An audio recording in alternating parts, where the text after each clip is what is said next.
Magandang araw po sa inyong lahat. Naitanong nyo na ba sa sarili nyo, kailangan kong kumain ng karne para lumakas, kaya madalas kayong magluto nito? At habang kumakain, nakaranas na ba kayo ng paninikip ng dibdib o hirap sa paghinga marahil ipinagsawalang bahala ninyo? Ito, at inisip na dala lang ng katandaan. Hindi po ba noong nakaraang Sabado, isang 76 taong gulang na lolo ang isinugod sa emergency room? Halos tumigil na ang pagtibok ng kanyang puso. Sabi niya, "Doktor, hindi ko maintindihan. Ang kinakain ko lang ay yung mga sinasabing masusustansya sa TV. Bakit ako napunta rito sa emergency room?" Nang makita ko ang resulta ng kanyang mga pagsusuri, ako mismo ay natigilan. Ang karneng araw-araw niyang kinakain ay malamang nasa loob din ng mga refrigerator ninyo ngayon. Ang mga uri ng karne na ito na kinakain ng siyam sa 10 Pilipinong may edad 60, pataas ang nagdadala sa 120,000 katao sa emergency room bawat taon. Kung hindi ninyo tatapusin ang video na ito, maaaring mabawasan ng 10 taon ang inyong buhay. Ngunit kung panonoorin ninyo ito, hanggang sa huli, maaari itong magdagdag ng 10 taon sa inyong buhay. Ibubunyag ko ang 4 na uri ng nakamamatay na karne na dapat ninyong iwasan. Ang mga ito ay lubhang mapanganib at kailangan ninyong itigil ang pagkain nito sa lalong madaling panahon. Libre po ang pag-subscribe at pag-like. Huwag palampasin ang impormasyong makapagliligtas ng buhay. Paki-comment sa ibaba kung ano ang paborito ninyong karne na madalas kainin. Mula rito sa Lakas ng Buhay, atin nang simulan. Noong Sabado 3:00 ng hapon, bumukas ng malakas ang pinto ng emergency room. "Doktor, tulungan ninyo kami. Bigla na lang pong natumba ang lolo namin. Ang pasyenteng isinugod ay si G. Jose de la Cruz, 76 taong gulang mula sa lungsod ng Quezon. Ang kanyang blood pressure ay 210, ang heart rate ay 120 at walang tigil ang tunog ng alarma mula sa ECG machine. Nakakagulat ang resulta ng masusing pagsusuri. 3 sa mga ugat sa kanyang puso ay 80% ng barado. Ang kanyang cholesterol level ay 320, halos doble ng normal na 200. At ang kanyang blood sugar ay 250, 2.5 beses na mas mataas sa normal na 100. "Doktor, hindi po ako naninigarilyo at bihira lang uminom ng alak. Araw-araw akong kumakain ng protina. Bakit po nangyari ito sa akin?" Noon ko napagtanto, ang mga karne na pinaniniwalaan nating masustansya ay mas malala pa palang lason kaysa sa sigarilyo. Ang mas nakakatakot, tumaas ng 37% ang bilang ng mga ganitong kaso noong nakaraang taon lamang. Mga kaibigan, hindi kaya ang mga karneng ito ay nasa hapagkainan ninyo rin ngayon? Bago kayo matulad kay Lolo Jose, iwasan na ninyo ang 4 na mapanganib na karne na babanggitin ko. Magsisimula ako mula sa ika-4 na pinakamapanganib na karne. Ika-4, liempo pork belly. Marami sa inyo marahil ang magtatanong, bakit naman liempo? Ang liempo ang isa sa mga paboritong pulutan ng mga Pilipino. Hindi kumpleto ang mga salu-salu inuman o simpleng pagsasama ng pamilya at barkada kung walang inihaw na liempo. Ngunit hindi ang liempo mismo ang problema. Ang panganib ay nagmumula sa madalas na kasama nito ang alak. Noong Disyembre, dinalaw ako sa ospital ni Mang Roberto, isang lolo mula sa lungsod ng Cebu. "Doktor, buong buhay ko malusog ako. Bakit bigla akong nagkaganito?" Tuwing Sabado ng gabi, regular na nakikipagkita si Mang Roberto sa kanyang mga kaibigan. Sa kanilang paboritong ihawan, umuubos sila ng 2 order ng liempo at 2 bote ng alak. Mahigit 20 taon na nilang ginagawa ito. Maganda namang pakinggan, hindi ba? Nakakatanggal ng stress at masarap kumain kasama ang mga kaibigan. Ngunit nakakabahala ang resulta ng kanyang mga pagsusuri. Ang kanyang liver enzymes ay 5 beses na mas mataas sa normal, ang cholesterol ay 350 at ang blood pressure ay umaabot sa 180. Dalawa sa mga ugat sa kanyang puso ay mahigit 60% ng barado. Hindi naman masama ang liempo kung ito lang. Pero ang problema ay ito. Kapag ang taba ng liempo ay hinaluan ng alkohol, ito ay nagiging lason na umaatake sa puso. Ang 100 gramo ng liempo ay naglalaman ng 30 gramo ng taba. Ano ang nangyayari kapag sinabayan ito ng alak? Ang atay na abala na sa pagproseso ng taba ay lalong nabibigatan dahil sa alkohol. Dahil dito, hindi na nito kayang tunawin lahat ng taba at ang mga namuong taba ay direktang dumadaloy sa mga ugat. Ito ay parang pagtatapon ng mamantikang basura sa lababo. Unti-unti itong babara. Ito ang paliwanag ko kay Mang Roberto Lolo. Tingnan ninyo ang taba na tumutulo mula sa liempo habang iniihaw. Ganyan-ganyan din po ang pumapasok sa mga ugat ninyo. At kapag sinasabayan pa ninyo ng alak ang atay na sanay tagalinis ng ugat ay hindi na makatrabaho. Kaya naiipon lang ng naiipon ang taba. Doon lang siya tumango. Ang mas nakakatakot pa ay ang usok mula sa uling kapag nag-iihaw ng liempo. Ang usok na ito ay naglalaman ng benzopirin, isang carcinogen o sangkap na nagdudulot ng kanser. Mas matindi pa ito kaysa sa usok ng sigarilyo. Para sa mga senior citizen na mahina na ang baga, ang palagiang paglanghap ng usok na ito ay nagpapataas ng panganib ng kanser sa baga ng 3 beses. Kayo ba ay tulad ni Mang Roberto na mahilig sa liempo at alak? Ang sagot ay isa lang, itigil na ito. Kahit minsan lang ay mapanganib lalo na kung may kasamang alak. Ito ay tunay na lason. Kung ayaw ninyong matulad sa kanya, itigil na ang pagkain ng liempo ngayon din. Sinunod ni Mang Roberto ang payo ko. Sa loob lang ng 1 buwan, bumaba sa kalahati ang kanyang liver enzymes at bumaba rin ng 20 puntos ang kanyang blood pressure.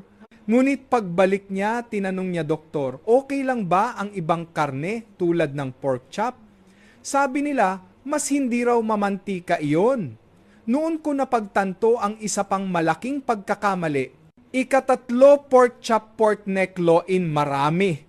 Ang naniniwala na ang pork chop ay mas masustansya kaysa sa liempo dahil mukha itong hindi gaanong mataba, malambot at madaling kainin. Ngunit ito ay isang malaking pagkakamali. Noong Pebrero dumating sa ospital si Aling Consuelo, isang lola mula sa lungsod ng Davao. "Doktor, hindi ako kumakain ng liempo kasi masyadong mataba. Pork chop lang ang kinakain ko, hindi ba masustansya yon?" Si Aling Consuelo ay maalaga sa kalusugan. Nag-iihersisyo siya at hindi naninigarilyo o umiinom. Ang tanging kaligayahan niya ay ang pagkain ng pork chop 3 beses sa 1 linggo. Ngunit nagulat ako sa resulta ng kanyang pagsusuri. Ang kanyang kolesterol ay 380, halos doble ng normal. Ang kanyang triglycerides ay 400, halos 3 beses ang taas sa normal na 150. Ang edad ng kanyang mga ugat ay 15 taon na, mas matanda kaysa sa kanyang tunay na edad. Alam ba ninyo ang katotohanan tungkol sa pork chop? Ang 100 gramo nito ay may 25 gramo ng taba. Ang liempo ay may 30 gramo, kaya 5 gramo lang ang pagkakaiba. Bukod dito, ang taba sa pork chop ay saturated fat.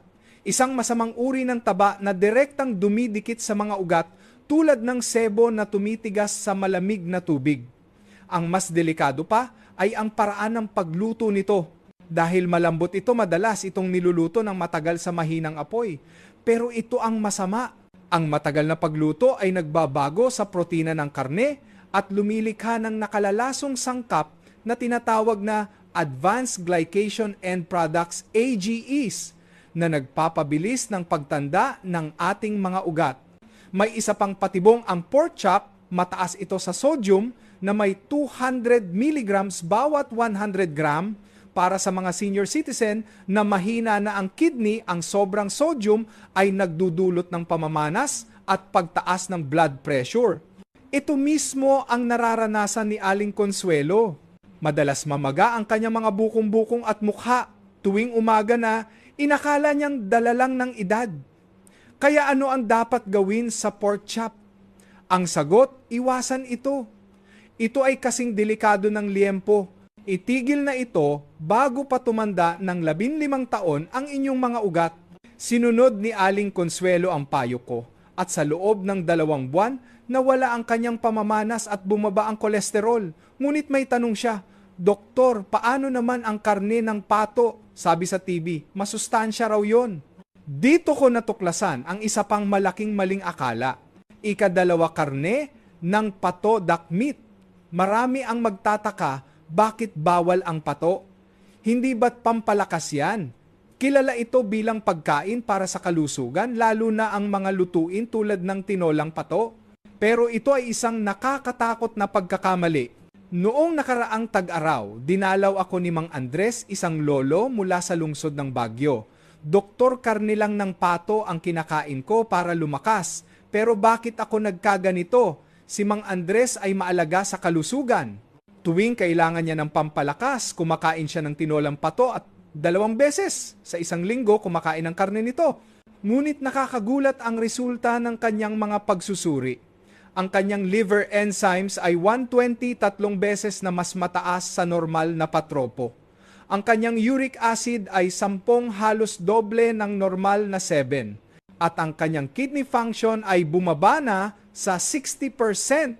Ang karne ng pato ay mayaman sa purine, isang sangkap na gumagawa ng uric acid sa ating katawan. Ang sobrang uric acid ay nagdudulot ng bato sa bato pananakit ng kasukasuan at gout. Para sa mga senior citizen na mahina na ang kidney, hindi ito kayang iproseso. Para kang nagpapasok ng malalaking bato sa isang maliit na tubo, babara ito at sasabog. Ang masama pa, madalas itong niluluto na may sabaw o sarsa tulad ng tinolang pato o adobong pato. Ang sabaw na ito ay puno ng taba ng pato. Marami ang nagsasabi na masustansya ang taba ng pato, pero totoo lang iyon para sa mga bata at malulusog. Para sa mga senior, hindi na ito kayang iproseso ng atay at bato. Isa pa, ang mga sarsa ay puno ng asukal at sodium. Bukod dito, ang karne ng pato ay madaling kapitan ng bakterya. Kung hindi ito malulutong maigi, maaari itong magdulot ng food poisoning na mas delikado para sa mga matatandang mahina ang immune system. Kaya ano ang dapat gawin? Iwasan ang karne ng pato. Ito ay hindi pampalakas kundi lason. Itigil ito bago masira ang inyong mga bato. Huwag na ring higupin ang sabaw. Sinunod ito ni Mang Andres at pagkatapos ng 3 buwan, bumalik sa normal ang kanyang liver enzymes at uric acid. Ngunit may huli siyang tanong, Doktor, paano naman ang mga marinated na karne tulad ng pork adobo o bistek? Sa sandaling iyon, natuklasan ko ang pinakamapanganib sa lahat. Una, mga marinated na karnehal, pork adobo bistek barbecue. Ito na ang pinakadelikado sa lahat, mga karneng ibinabad sa sarsa tulad ng adobo bistek barbecue at iba pa na may matamis at malinamnam na lasa. Marami ang magsasabi, bakit naman? Masarap at malambot ito. Ngunit ang sarsa mismo ang pinakamatinding lason. Noong Mayo dumating si Aling Teresita mula sa lungsod ng Maynila. Doktor, iniiwasan ko ang matatabang karne. Ang kinakain ko lang ay yung mga malinamnam tulad ng adobo. Bakit po ako nagka-diabetes? Maingat si Aling Teresita. Iniiwasan niya ang liempo, ngunit madalas siyang magluto ng mga marinated na karne dahil paborito ito ng kanyang mga apo. Ngunit nakakagimbal ang resulta ng kanyang pagsusuri. Ang kanyang blood sugar ay 220 doble ng normal. Ang kanyang HbA1c ay 9.8, halos doble rin ng normal na 5.7. At ang kanyang liver enzymes ay 133 beses na mas mataas. Alam ba ninyo kung ano ang nasa loob ng mga marinade? Puno ito ng asukal, toyo at iba pang pampalasa. Ang isang serving ng marinated na karne ay maaaring maglaman ng 3 kutsarang asukal katumbas ng 1 lata ng cola. Kapag ang asukal na ito ay isinama sa matatabang karne, biglang tataas ang iyong blood sugar. Para kang nagbuhos ng gasolina sa apoy. Ang marinade ay puno rin ng sodium mula sa toyo at asin. Ang isang serving ay maaring maglaman ng 2,000 mg ng sodium na halos katumbas na ng buong recommended daily intake na 2,300 mg. Hindi ito kakayanin ng puso at bato ng isang senior citizen. Dagdag pa rito, kapag iniihaw ang karneng may matamis na sarsa, madali itong masunog. Ang usok mula rito ay naglalaman ng acrylamide, isang carcinogen na maaaring magdulot ng kanser sa tiyan at bituka. Ano ang dapat gawin sa mga marinated na karne? Bawasan ang pagkain nito sa isang beses, sa isang buwan. Gumamit lamang ng kalahating dami ng sarsa. Iwasan ang matatamis na pagkain sa araw na kumain kayo nito. Siguraduhing may sapat na bentilasyon kapag nagluluto. Sinunod ito ni Aling Teresita at pagkalipas ng 4 na buwan, bumaba ang kanyang blood sugar mula 220 patungong 130. Ngayon ko lang naintindihan, sabi niya, habang lumuluha, para maging isang mabuting lola, hindi sapat na magluto ng masarap. Kailangan magluto ako ng masustansya. Ang 4 na masustansyang karne na magliligtas ng buhay. Huwag mag-alala, may mga alternatibo. Narito ang 4 na masustansyang karne na magpapahaba ng inyong buhay. Imbes na liempo, kumain ng pitso ng manok. Ito ay may 1,010 lang ng taba ng liempo at doble ang protina. Ihawin ito sa kaunting olive oil na may asin at paminta. Imbes na pork chop, kumain ng isda tulad ng mackerel o galunggong. Ang isang isda ay naglalaman ng sapat na omega-3 para sa isang araw. Nakapagpapababa ito ng kolesterol at blood pressure. Ihawin lang na may asin. Imbes na karne ng pato, kumain ng sirloin ng baka. Mababa ito sa taba at mayaman sa iron, perpekto para sa mga senior. Ihawin lang ng bahagya. Imbes na marinated na karne, kumain ng inihaw sa asin. Kahit anong karne, mas masustansya kung asin lang ang ilalagay imbes na matamis na sarsa. Masisiyahan kayo sa natural na lasa ng karne nang hindi tumataas ang blood sugar. Sa loob ng 45 taon ko bilang doktor, napatunayan ko na kung papalitan ninyo ang inyong kinakain ng 4 na ito sa loob ng 3 buwan, ay gaganda ang inyong blood pressure, cholesterol at blood sugar. Pangwakas na mensahe. Maraming salamat sa inyong pakikinig. Tandaan natin, ang mga dapat iwasan liempo na may alak, pork chop karne ng pato at marinated na karne, at ang dapat kainin, pitso ng manok isda, sirloin ng baka at inihaw sa asin. Ang pagtanda ay hindi nangangahulugang titigil na tayo sa pagkain ng masasarap. Kailangan lang nating maging matalino sa ating mga pagpili. Kung gagawin ninyo ito, hindi lang gagaan ang inyong pakiramdam, kundi mas hahaba pa ang inyong buhay kasama ang inyong mga mahal sa buhay. I-click ang subscribe at like at ibahagi ang mahalagang impormasyong ito sa inyong mga kaibigan at kapamilya. Ang kalusugan ay isang pagpili. At sa panunood ninyo nito, nakagawa na kayo ng tamang desisyon. Isabuhay na lang nating ito. Naway magkaroon kayo ng 10 taon pang mas malusog at mas masaya. Maraming salamat!